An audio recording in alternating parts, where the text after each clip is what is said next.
Uh, yeah, let me begin by thanking the organizers for including me in this nice workshop.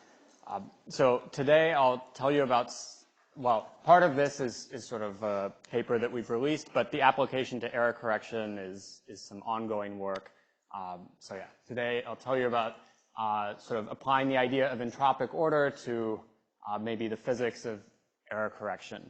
And I'll define this sort of shortly, but entropic order here refers to a sort of setting where you heat into an ordered phase. So here we imagine that you have a liquid that's heated and becomes a solid. This is ChatGPT's interpretation of entropic order. So yeah, let me also begin by acknowledging my collaborators. So these four worked with me on the sort of entropic order story. So this is a collaboration with Zohar and Fedor from the Simon Center, my former student Xiaoyang, who's now a postdoc at Perimeter, my postdoc Yi Chu, and the application to error correction is with Yi Chu and my students Jing Kong and Tian Hao. Okay, so first let me just sort of motivate this puzzle of heating into an ordered phase. So ordinarily, I think our expectation in physics is that ordered phases, when they exist, will be sort of at low temperature, and disordered phases will be at high temperature. And I think the reason for that is sort of quite intuitive. At finite temperature, you can think, just using 19th century physics, that the system tries to minimize its free energy F, which is energy E minus temperature T times entropy S. At high temperature, it makes sense to try to maximize S to minimize F. And then we think that high entropy phases are kind of featureless and disordered. So this is probably the sort of undergraduate level argument that you should generally find order at low temperature and disorder at high temperature. Okay. There are, however, a number of important counterexamples to that expectation that have arisen throughout the centuries in physics. Maybe the most famous one, although it wasn't very famous to me, but maybe I'm just an ignorant person. But in the 1950s, Pomeranchuk predicted that at high pressure you could heat helium-3 and it would go from a liquid to a solid. And that that's been observed experimentally. It's been somewhat important, I think, for experimentalists in low-temperature physics. There are other examples. So this one, I'm told, inspired the high-energy physicists to try and build quantum field theories that order at high temperature.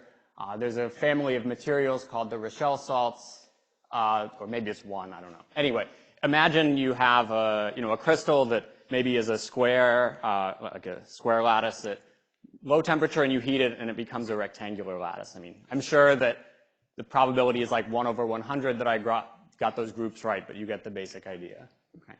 So you heat this crystal and you get a smaller point group when you heat it. So again, you're sort of heating from disorder to order.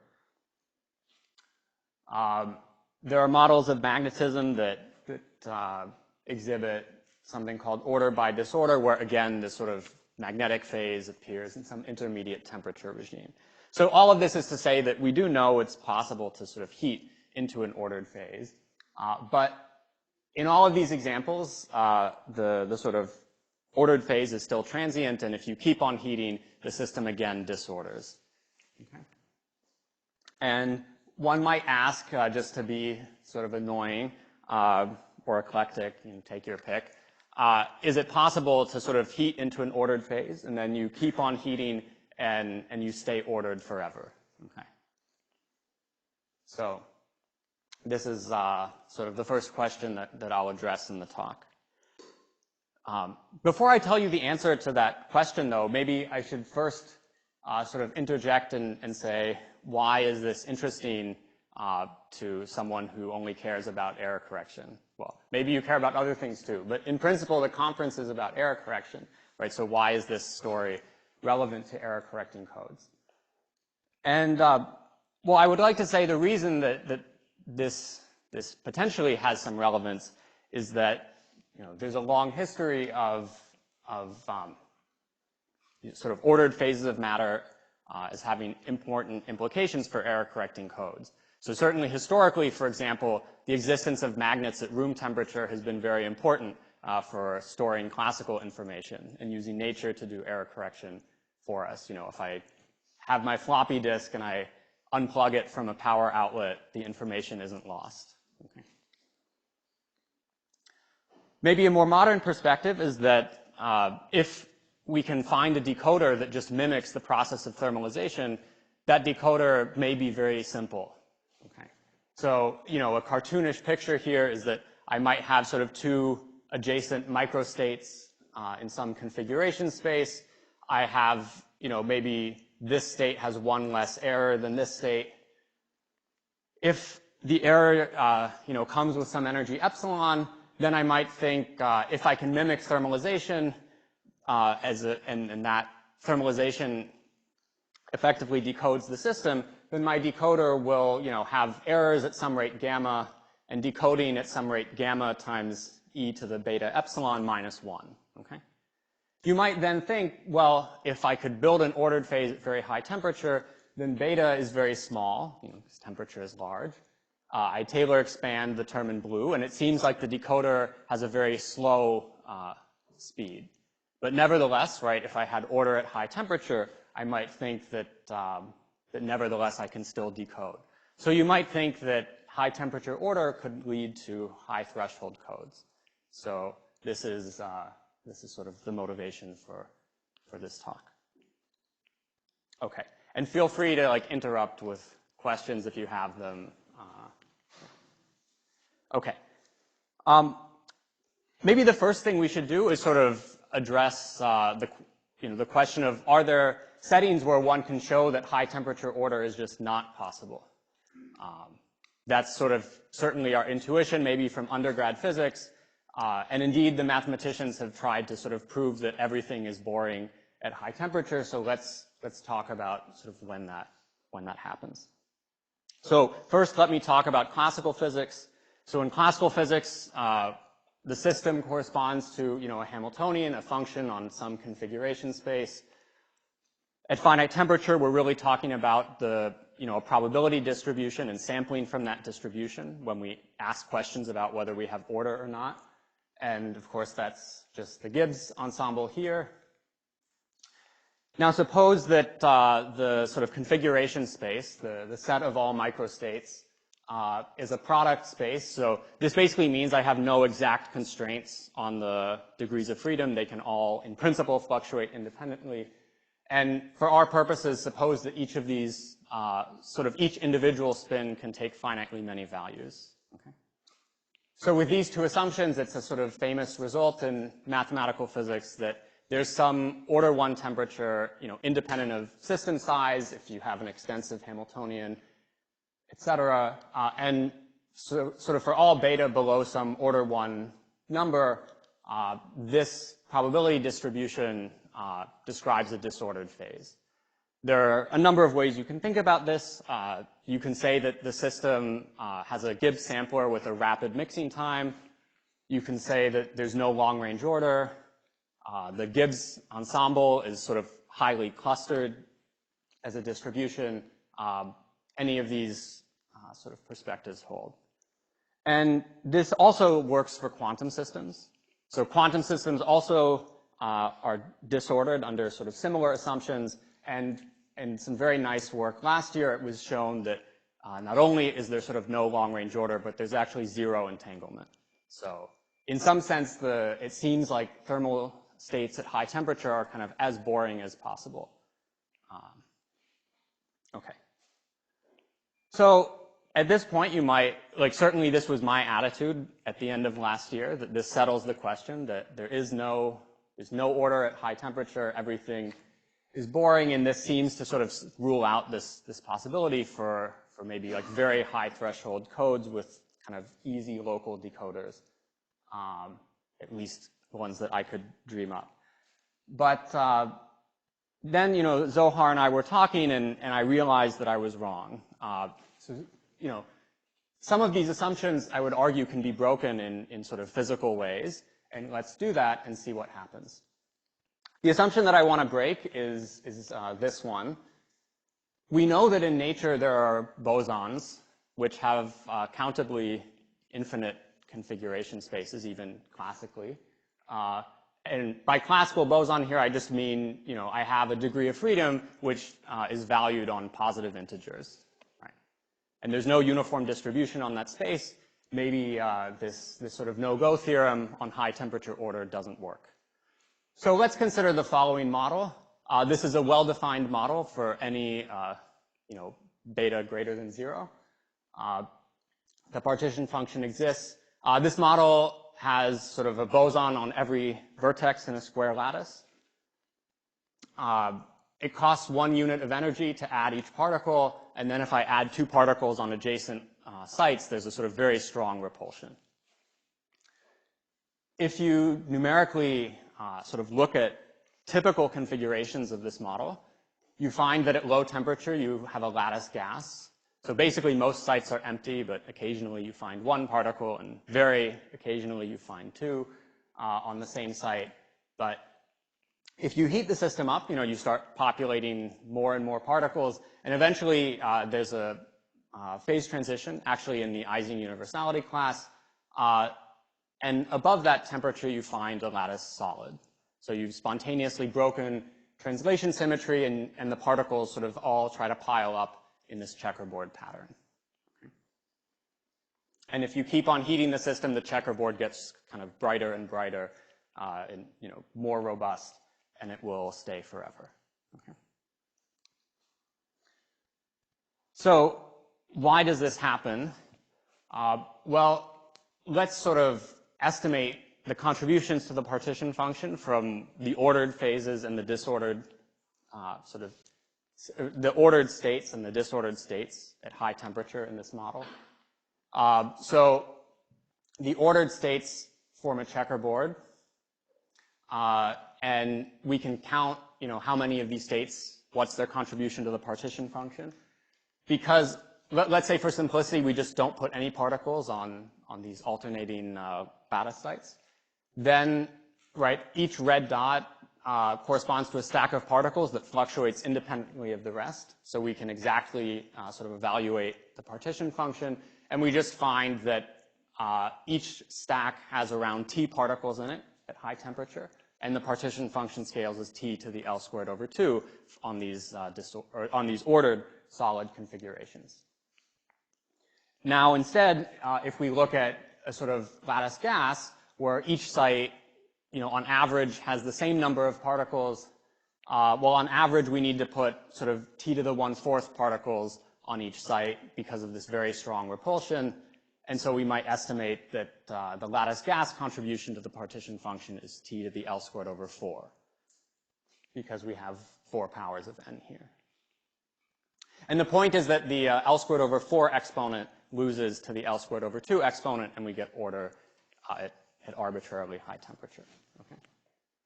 So, it's a bit of a gimmicky model, but it's a well-posed model, and, it involves a degree of freedom that, at least in principle, could be physical, and this is a system that orders at high temperature. Okay.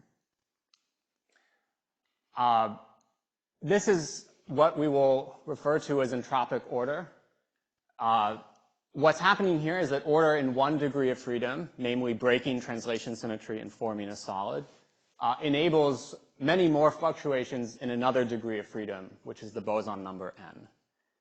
In fact, this is in some ways just the same physics as the Pomeranchuk effect, and all of the examples that I described before also exhibit entropic order. The thing that I think we can contribute to this literature is that we now have models that have entropic order sort of at arbitrarily high temperature. And I think the physical mechanism is, at least to me, very clear in these new models. Let me just again remind you that why was this possible? Because there is no sort of uniform distribution. There's no infinite temperature distribution in this model. It doesn't exist. And therefore, when we talk about what happens at high temperature, it sort of matters kind of the structure of the model and how we take the limit of infinite temperature. And this sort of silly model that I showed you gives an example where this limit is sort of taken, so you heat the system up and you just explore these solid configurations much faster than you explore the sort of disordered gas. Okay? So in this way, the order can persist forever, upon heating. Okay. One other brief point I'd like to make is that entropic order can be used to sort of stabilize kind of quantum mechanical phases at arbitrarily high temperature, like topological order. So the construction is sort of trivial. So you can take, let's say, your favorite commuting stabilizer Hamiltonian, like a CSS code, and for each stabilizer, you couple it to a bosonic degree of freedom. Okay. So, n commutes with s. Everything commutes. It's solvable. Okay. And the reduced density matrix, after integrating out the bosons, basically looks like just looks like a thermal density matrix of the original H0 that you started with. But what this trick does is it basically transmutes high with low temperature. Okay. And what you find is that as you take the limit beta to 0 of this object, you get, depending on the values of little a and little b you choose, you can build a sort of effective, reduced density matrix on qubits at any temperature that you want. Okay. So just take H0 to be the 4D toric code, and now you've built topological order at arbitrarily high temperature. Yes?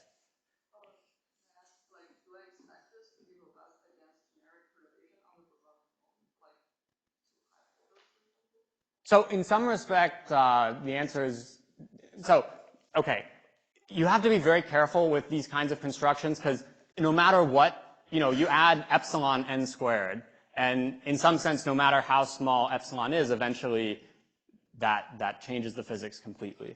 Now you can say that,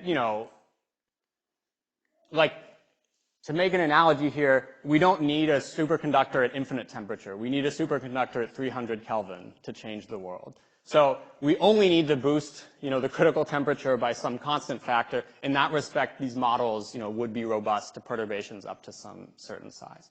Yeah.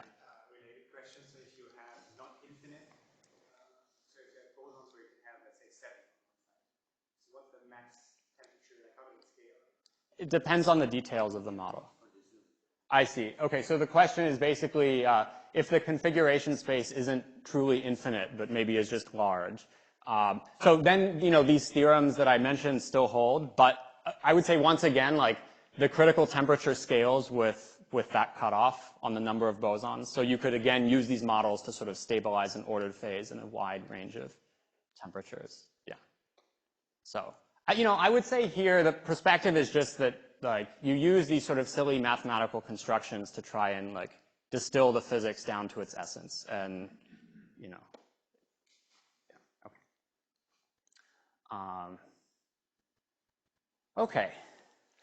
So with all of this in mind, now I would like to sort of, now this will be sort of a discussion of some of our ongoing work where we're trying to ask, can we use some of these ideas about sort of toy models that can order at high temperature, and can we think about their potential implications for error-correcting codes?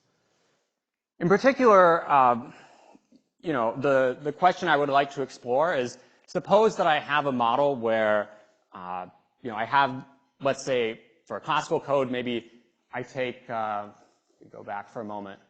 You could imagine that you try to store information in, like, which of the two sublattices this checkerboard collapses onto. This would be like a kind of entropic ordered repetition code. So let's ask, can we build that? And is it sort of meaningful? The error model that might be reasonable, if this is the way you're storing information, is that you can kind of add or subtract one particle at a time from each lattice site. Obviously, if you're allowed to just, like, swap 2 whole stacks at a time, it's not really going to be better than just having 0 or 1 particles on each site. So we'll give ourselves a chance. We say you can add or subtract 1 particle at a time on each lattice site in some kind of, featureless, uncorrelated way. This will be our error model. And we'd like to ask whether one can build a slow and fault-tolerant decoder. based on a Gibbs sampler, relying on high temperature order. So the slow part I had sort of already discussed. The idea is that, ideally at high temperature, a Gibbs sampler is mostly just a random walk with some small bias. The fault tolerant part I'll return to a bit later, but intuitively we want, the way I would think about it is, even if you're making lots of mistakes, when you're applying this decoder, you can kind of absorb those mistakes into the fact that things are mostly noise at high temperature. Now, we can immediately diagnose that this model we wrote down is not good for this purpose. And why is that? Well, if we think carefully about sort of typical states at high temperature, right, they have these big stacks of particles on every other site in the lattice. And our error model, right, is kind of like adding particles randomly. When we add a particle here, if each of these stacks have order t particles, right, the energy cost to put one particle here scales like t squared. So actually, e to the minus beta delta h gets very small at high temperature. Okay. When we're just doing Monte Carlo to sample a phase diagram, we don't care about this. But from an error correcting perspective, right, this defeats the whole point of looking for these ordered phases at high temperature. So what we really want is a model where this delta H is bounded by some constant, but the order, again, persists to high temperature. Okay. So let's see if we can fix this, this model to do that. Maybe this wasn't sort of the smartest choice, but I'll tell you a slightly different model that does the job. Once you see the form of it, it's clear that you could take like any classical LDPC code and do the same trick to it. But basically, the trick is as follows.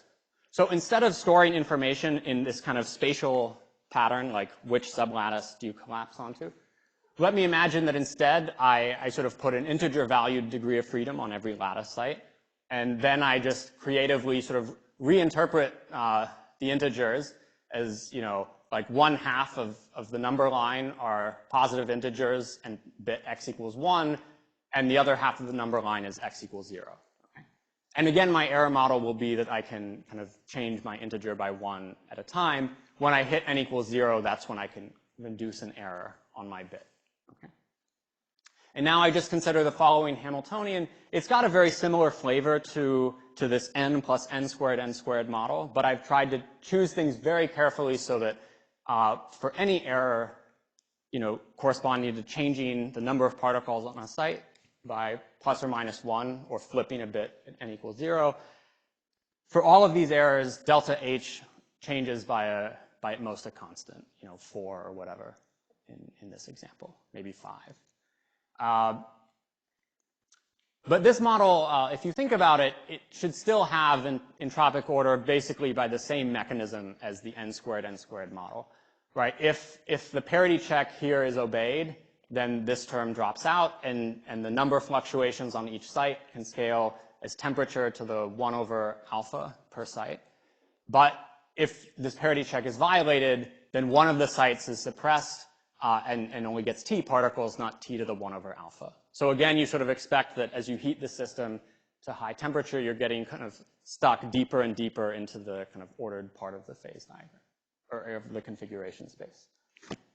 Okay. And again, delta H is sort of order 1 for the errors in our error model. Okay.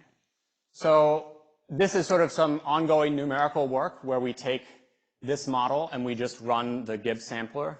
So it's a very easy decoder. And you can clearly see that the mixing time is getting extremely long at high temperature. The scaling also appears to be a little bit faster than maybe some coarsening time. I expect it should be exponential, but there's finite size effects, and we haven't sort of fully resolved this. But I think it's unambiguous that at least the fact that the decoder sort of works better and better at high temperature is clear. Okay? And being a bit assertive, you can think of the high temperature Gibbs sampler for this model as sort of like a decoder that works, with a threshold that's 1/2 minus some constant times beta. Yeah. So let's say you start in a state where all the x equals 0, and you ask how long does it take to hit a state with majority x equals 1. So it's, yeah. I mean, one way you can think about this construction is like you append to a simple, like a standard code, you try to append to it these n degrees of freedom that help to like trap you in a logical sector. So this one. So it's, yeah. So basically the point is that you can, it's like you can add or subtract one particle at a time, not all of them at once. If you can delete all the particles at once, then I think there's no way to, yeah, I don't think there's a way to make this work. But the picture is basically that kind of, yeah, as in this example, you can kind of add and subtract one particle at a time, and the difference between this model and this one is basically just that this one has been engineered so that delta H is always small. Okay. All right. Now, finally, let me talk a little bit about quantum codes. Here, the story is sort of a bit weird. Mathematically, one can write down a Hilbert space in an error model where the classical construction just generalizes. So in principle, there are codes that have, you know, this n error models where you get this sort of silly, you know, Gibbs sampling decoder that has a very high threshold, quote unquote. But I think it's sort of too unphysical. Like we were not able to find a physical Hilbert space that has the desired properties. If you're interested, I can talk about it offline. So I think we sort of gave up, or I gave up, and we thought about trying to find things that maybe capture, like, morally the spirit of these high temperature Gibbs sampler decoders, but maybe we can at least have some, like, hypothetical realization thereof. And okay, the sort of crude picture that you should have in mind before I flash some slides with a few equations is that what you want is, you know, in the same way that in the classical code you're using the sort of number of particles on each site as a sort of buffer. In some sense, it's like extra redundancy in stabilizers. Here you sort of want something similar where there's, you know, two kinds of errors. Let's call them E1 and E2.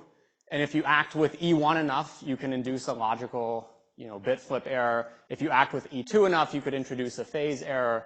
But you sort of want some buffer where you can't just induce the X error all at once, but you have to sort of pass through this big configuration space on the way. Okay?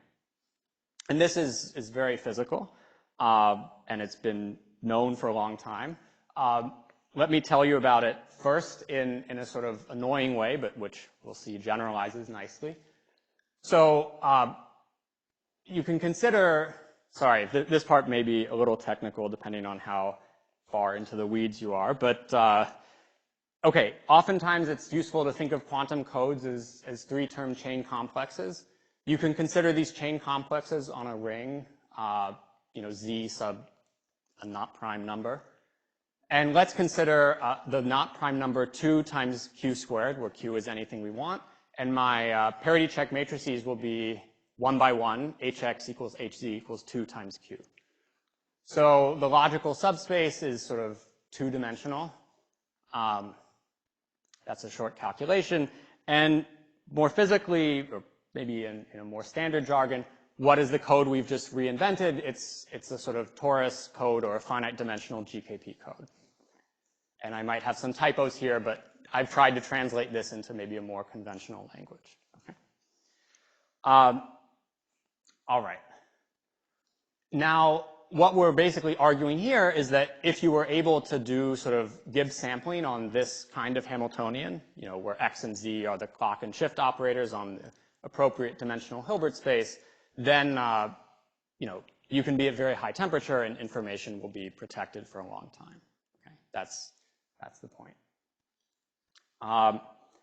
So I think this is sort of not, you know, it has some appealing aspects to it. But one sort of major objection to this code is that I would say this could have a Gibbs sampler with a long mixing time, but it would not be fault tolerant. because, at least as far as I can tell, because if we have to measure this x to the 2q as part of the decoding process, but each time we measure x, we have a 90% chance to fuck it up. Oh, maybe whatever. Anyway, then it doesn't work, right? We need so we need to be able to, like, at least with some order 1 probability that doesn't vanish as q gets large, we need to be able to measure properly what our stabilizers are. Okay. So we need to sort of fix this model, but I think it's got the right spirit, but okay. We want to fix this model basically so the coefficients in these parity check matrices are small integers, but we still want the logical code words to be big, to have big integers in them. And this is easy in retrospect. Took a while to find it, so first let's talk about classical codes. So you can take a standard repetition code, but just sort of adjust the parity check matrix to look like this. And now notice that your code words are of this form. So, each parity check says that, like, the next integer should be twice as big as the previous one. So your code word will be something like 1, 2, 4, 8, etc. Now, if you're measuring this kind of parity check, it's not that hard. You're only having to measure maybe 3 of your clock type operators. But the code words are big. Okay. So you're sort of getting some of the benefit of having this, like, big torus to sort of wander through to induce an error. But now the Gibbs sampling decoder doesn't need to sort of measure a complicated operator. Okay. And so you can take, of course, hypergraph products of this classical code to build quantum codes, or you could use better classical codes, like LDPC codes with small integers in them. Yeah. Most of this is sort of still our ongoing work in progress. We do believe that these codes can have quite high thresholds under the appropriate error models where the errors are kind of IID, clock, and single X and Z type operators. One thing that I will note that has been annoying my students is that we don't actually have very practical decoders for these codes. And one reason to see, it's maybe not obvious, but if you build, for example, the toric code out of this 1-2 repetition code that I just described, you actually find that it has a huge number of metastable states. So this is one depicted here, where you have, it turns out you form these kind of like northeast running diagonal strips. And these are very long-lived. Yeah. So we're fairly confident that this actually significantly boosts the threshold of this model, but it's actually tricky to actually sort of check that. Because we get these nasty looking error configurations and we're not sure how to check whether a logical error has been induced. Yes? So, sure. So if you think about like this relatively short diagonal strip, for example, the probability that this kind of configuration is there is smaller than it is to not be there, because this costs some energy at the endpoints. But it's also, there's an energy barrier to get rid of it, at least using these local moves, it turns out. Because, to remove this, you can't just remove this like error all at once. You kind of have to pass over a little energy barrier to get rid of that error on the end. So there's local minima kind of both because these integers may settle down to some like locally optimal value, and then there may also be local minima just in the code itself, sort of in this, well, in the sense about from this like spin glass perspective. So there's just like many mechanisms that where one can find low energy states in these models. Yeah. Anyway, okay, that's basically what I wanted to say. So first I discussed how entropic order is a sort of general mechanism, and we have a general set of toy models that realize an ordered phase at arbitrarily high temperature based on these kind of interacting boson type constructions. And we've seen that there are sort of cartoon models of error correcting codes where for certain families of errors, the decoder can almost do nothing, but nevertheless, information is protected for a very long time. The point being that the errors themselves kind of get stuck in these like large entropically favored ordered parts of the phase diagram, or of the configuration space. And whether or not these are actually useful for error correction, I think is still something we'd like to understand, but I think at least there's some hints that something interesting could arise. In terms of where we might actually realize some of these ideas, probably the most practical idea, at least at the moment, would be if you have systems where the sort of dominant, like you have a bosonic GKP code with small displacement errors, I think that's a natural setting where you could use like this 1-2 repetition code and quantum versions thereof to potentially build high threshold codes with sort of simple decoders. And there are many other things one could try to do with these codes. This is a kind of like trivial and empty remark, but maybe not using a Gibbs sampler gives you a better decoder. I think another kind of interesting thing is that at least some of these codes that I mentioned may have sort of fault-tolerant logical gates, but we don't know if like the general constructions also inherit these properties. But anyway, I think there are a lot of interesting directions to explore, so happy to hear any feedback. Thank you.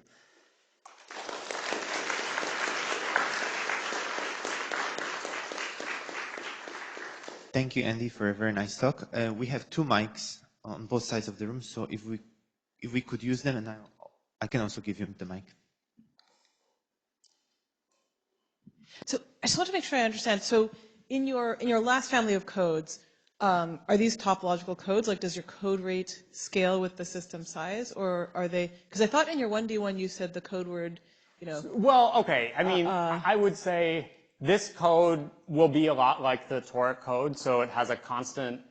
The number of code words, well, it depends on like precisely the size of the system and the value of p. There's some cute number theory. But the code distance. The code distance grows. Scales with yes. n. Okay. Okay. So then, are you sort of saying I go from 2 states? So the number of states on each site is nevertheless finite. Is that? Yeah. So it would be p in this example, and if you take p to be an odd integer, then this code, like the classical code, has a distance n. The number of sites. So the quantum code has a distance square root n. And is the quantum code, is it basically some kind of ZP topological order, or is it something more exotic than that? We haven't thought carefully about this. Where things are potentially, I think, I haven't thought too much. The exotic thing here can be, so depending, like if p is 15, maybe I was using the 3-1 code, but some of the code words kind of look a little bit different, so I don't know if, it's just because if p isn't prime, you can get kind of funny things. I don't know whether that's like interesting from a condensed matter-ish perspective, but maybe, yeah.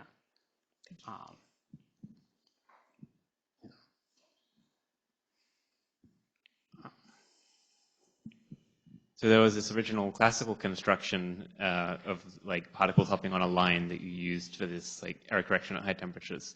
But you like didn't want to do that in the quantum case because you said that like it wasn't physical. So like, can you elaborate more on that? Sure. So okay, what one basically, well, okay. The formal construction that I have is, imagine just like for a single qubit, you take this line and just tensor it with itself. So it's like you have an x direction and a z direction.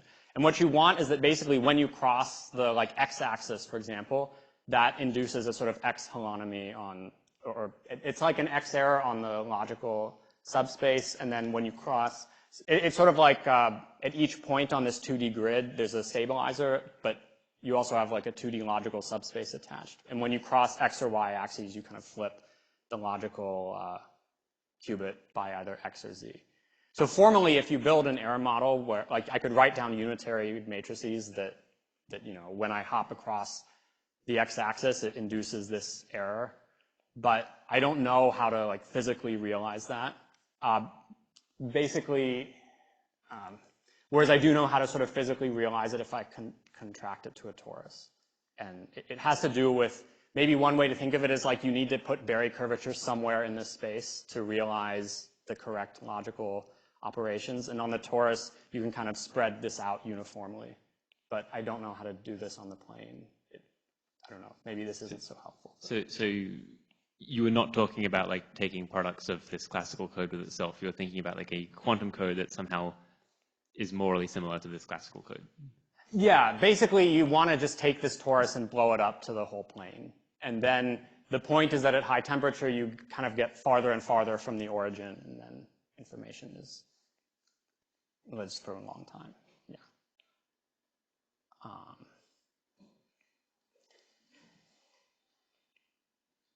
I have two maybe a little bit imprecise questions. So about this last quantum code that you showed, have you looked at, it kind of reminds me of these Tiger codes that have been recently proposed. Have you looked at the connection? No. Okay. And another question is like 10 or 15 years ago, people have been looking a lot into trying to stabilize like 2D toric code or 2 or 3D topological phases by coupling them to bosonic degrees of freedom. And usually there will be some subtle issue with that, but it also like maybe at the expense of some sort of like, I don't know, energy density diverging, they would still be able to stabilize point-like particles there.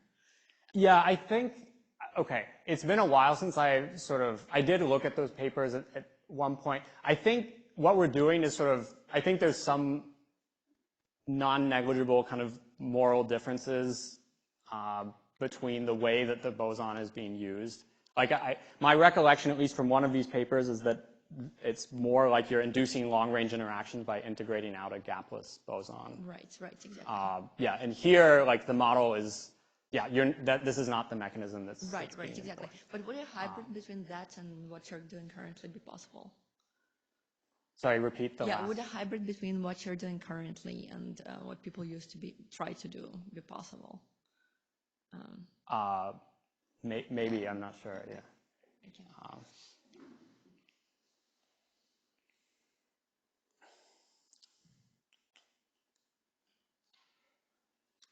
Any other questions?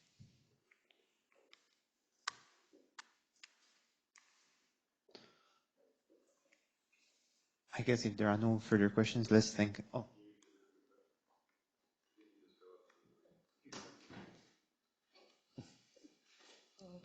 Maybe just to clarify, like kind of following up to your last remark, like is there a sense in which this is a bit different from the typical notion of self-correction, in that in self-correction you're almost like operating at lower temperature, and you say there may be like a critical finite temperature, whereas here like the claim is that at higher temperature you always get in an ordered phase. I mean, I understand what is like, is there, in essence, are these actually two distinct concepts? I think the notion of self-correction here is the standard one, but I think what in my mind is kind of the new twist is that the point is that now we have models where the ordered phase is the high temperature phase, not the low temperature one. So, but I think once you're in the ordered phase, the notion of self-correction should be fairly standard. But the hope is that, of course, because the order is now at high temperature, maybe the decoder, is mostly noise, but